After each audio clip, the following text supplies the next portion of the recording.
பிஸ்மில்லா அஸ்ஸலாமு அலைக்கும். இது ஜெஸ்ஸீஸ் vlogs. எல்லாரும் எப்படி இருக்கீங்க? அல்ஹம்துலில்லாஹ், நான் நல்லா இருக்கேன். இந்த வீடியோவில் நம்ம பார்க்க போகிறது பைத்தம்பருப்பு சாம்பாருங்க. ரொம்பவே ஈஸியான டேஸ்டியான பாசிப்பருப்பு சாம்பார். இது நார்மல் துவரம்பருப்பு சாம்பாரை விட ரொம்பவே ஈஸியாகவும் இருக்கும், டேஸ்டியாகவும் இருக்குங்க. குக்கிங் டைமும் ரொம்ப கம்மியாக தான் ஆகும்.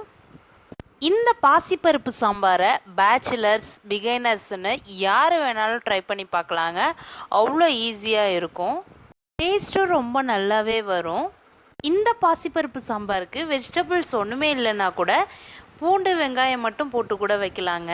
இதுக்கு தேவையான பொருட்கள் பார்ப்போம். பாசிப்பருப்பு 100 கிராம் எடுத்துருக்கேன். காய்கறிங்கன்னு பார்த்தா நீங்கள் எது வேணாலும் எடுத்துக்கலாம். நான் என்னென்ன எடுத்திருக்கேன்னா பூண்டு, வெங்காயம், முள்ளங்கி, கேரட், முருங்கைக்காய், சௌச்சௌ, கத்திரிக்காய்ங்க, அப்புறம் மல்லி, புதினா, கருவேப்பிலை. வெஜிடபிள்ஸே இல்லைனாலும் பரவாயில்லைங்க. நான் சொன்ன மாதிரி வெங்காயம், பூண்டு மட்டும் போட்டு கூட இதை வைக்கலாம். மசாலா என்னென்னு ஆட் பண்ணக்குள்ளே சொல்கிறேன். இப்போது பாசிப்பருப்பை நல்லா கழுவிட்டு குக்கரில் போட்டு நாம் எடுத்து வச்சுருந்த பூண்டு, வெங்காயம், எல்லா காய்கறி, மல்லி, புதினா, கருவேப்பிலை எல்லாத்தையும் எடுத்து போட்டுக்கணுங்க. தக்காளி இருந்தால் தக்காளியும் ஆட் பண்ணிக்கோங்க. கருவேப்பிலையை குச்சிலேருந்து எடுத்து நிறைய போட்டுக்கிட்டேன். மல்லி, புதினாவும் கருவேப்பிலையும் எவ்வளோக்கு எவ்வளோ நிறைய போடுறோமோ சாம்பார் அவ்வளோ வாசமாக சூப்பராக இருக்குங்க. அந்த வெஜிடபிள் ஸ்மெல்லோட சாம்பார்னாலே கத்திரிக்காய், முருங்கைக்காய், முள்ளங்கி, கேரட் போட்டு வச்சா வாசம் செம்மையாக இருக்குங்க. நான் சௌச்சௌவும் ஆட் பண்ணியிருக்கேன். இதுதான் என்னோடய ஃபேவரட் வெஜ்ஜிஸ். உங்களுக்கு எது பிடிக்குதோ நீங்கள் போட்டுக்கலாம். இப்போ இந்த காய்கறிகள், பாசிப்பருப்பில் 2 டம்ளர் தண்ணி ஊற்றி நல்லா குக்கரை மூடி வச்சு 2 விசில் வர வரைக்கும் வெயிட் பண்ணணுங்க. இப்போ மசாலாஸ்னு பார்த்தீங்கன்னா மஞ்சள் தூள், மிளகாய் தூள் அரை ஸ்பூன், சாம்பார் பொடி 1 ஸ்பூனுங்க. சாம்பார் பொடி இல்லைன்னா ஜீரகம், பெருஞ்சீரகம் போட்டுங்க. கலந்த மல்லித்தூள் 2 ஸ்பூனுங்க. இல்லைன்னா வெறும் மல்லித்தூள் கூட போட்டுக்கலாம். இல்லை குழம்பு மிளகாய் தூள் 1 ஸ்பூன் போட்டுக்கலாம். உப்பு தேவையான அளவுங்க.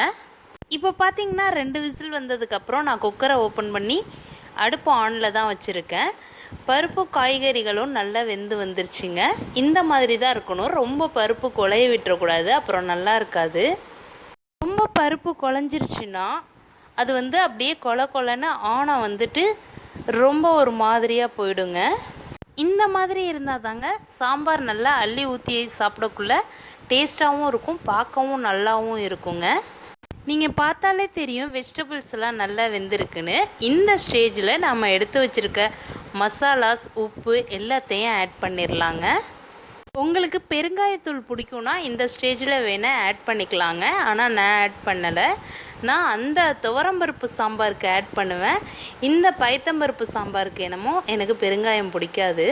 காய்கறி வேக வைக்கக்குள்ளேயே பச்சை மிளகாவும் போட்டுருணுங்க. நான் அப்போ மறந்துட்டேன், அதனால் இப்போ ஆட் பண்ணிக்கிறேன். புளித்தண்ணி ஆட் பண்ணாமலும் இந்த சாம்பார் வச்சா சூப்பராக இருக்குங்க. ஆனால் நான் அரை கப் புளித்தண்ணி ஆட் பண்ணிக்கிறேன். ஏன்னா சீக்கிரம் வீணாக போகாது. நான் தக்காளியும் போடாததுனால லைட்டாக மைல்டாக புளிச்சா அந்த சாம்பார் டேஸ்ட்டு ரொம்ப நல்லா இருக்குங்க, துவரம்பருப்பு சாம்பார் ஆட்டும்.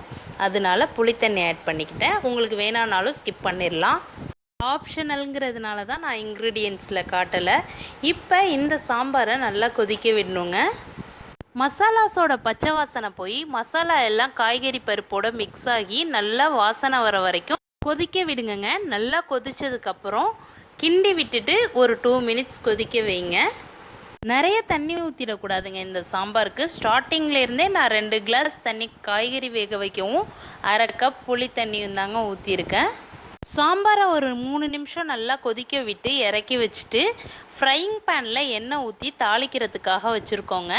எண்ணெய் நல்லா சூடு வந்ததுக்கப்புறம் தாளிக்கிறதுக்காக கடுகு, ஜீரகம், வடவம்ங்க. வடவம் இல்லைன்னா பரவாயில்ல, விட்டுடலாம். கடுகு, ஜீரகம் போட்டு தாளிச்சிக்கலாம். இப்போ ஸ்மெல் ரொம்பவே நல்லா வருங்க. தீயை விட்டுறக்கூடாது. அது வடகம் கருப்பாக தான் ஆல்ரெடி இருக்கும்.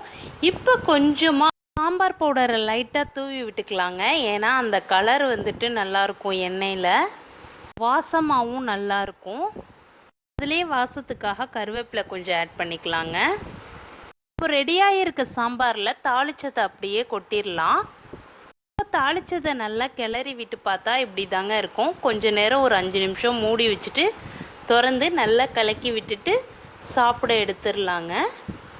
இப்போ நம்மளோட பாசிப்பருப்பு சாம்பார் ரெடி ஆயிடுச்சு. நீங்கள் பார்த்தாலே தெரியும் அது வந்துட்டு ரொம்பவும் திக்காகவும் இல்லாமல் தண்ணியாகவும் இல்லாமல் அதோட டெக்ஸ்டர் பார்க்கவே எவ்வளோ நல்லா வந்திருக்குன்னு. இந்த லாக்டவுன் டைமில் உங்களுக்கு எதுவுமே காய்கறிகள் கிடைக்காக்கட்டியும் வெறும் வெங்காயம் பூண்டு மட்டும் போட்டு கூட இந்த சாம்பாரை நீங்கள் செய்யலாங்க. இந்த பைத்தம்பருப்பு சாம்பார் அவ்வளோ சூப்பராக இருக்கும், வாசமாக இருக்கும். இந்த பாசிப்பருப்பு சாம்பாரை சூடான சோறில் போட்டு ஒரு ஸ்பூன் நெய் ஊற்றி நல்லா பிசைஞ்சு சாப்பிட்டிங்கன்னா அவ்வளோ டேஸ்ட்டாக சூப்பராக இருக்கும். இந்த சாம்பாரை குழந்தைங்களுக்கு நல்லா சோறையும் இந்த சாம்பார் காய்கறி எல்லாத்தையும் நல்லா மிக்ஸ் பண்ணி பிசைஞ்சிட்டு அதில் ஒரு ஸ்பூன் நெய் ஊற்றி கொடுத்தோன்னா கண்டிப்பாக அவங்க வந்துட்டு ஹெல்த்தியாகவும் இருப்பாங்க, நல்லா புசு புசுன்னு இருப்பாங்கங்க. இவ்வளோவா காரமாகவும் இருக்காது. நீங்கள் ஒவ்வொரு நாளைக்கு ஒவ்வொரு காய்கறி கூட போட்டு அவங்களுக்கு செஞ்சு கொடுக்கலாம். இதே செய்முறையில் காய்கறியே ஒன்றும் இல்லைன்னு வச்சிங்களேன், வெங்காயம் தக்காளி பச்சை மிளகாய் போட்டு பருப்பை நல்லா வேக வச்சுட்டு அதில் ஒரு முட்டையோ 2 முட்டையோ உடச்சி ஊற்றி புளியெல்லாம் ஊற்ற தேவையில்லைங்க. அப்படியே மூடி வச்சு வேக வச்சிங்கன்னா அந்த பருப்பும் உடச்சி ஊற்றின முட்டையும் சூப்பராக இருக்குங்க. அது ஒரு நாளைக்கு ரெசிபியாக போடுறேன் இன்ஷா அல்லாஹ். இந்த வீடியோ பிடிச்சிருந்துச்சுன்னா லைக் பண்ணுங்கள், ஷேர் பண்ணுங்கள், சப்ஸ்கிரைப் பண்ணுங்கள். உங்களோட சப்போர்ட்டும் அஃபெக்ஷனும் எனக்கு கொடுக்கணும்னு நினச்சிங்கன்னா கண்டிப்பாக சப்ஸ்கிரைப் பண்ணுங்க.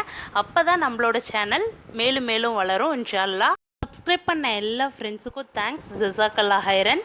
Stay home, stay safe. வீட்லேயே பத்திரமா இருங்க.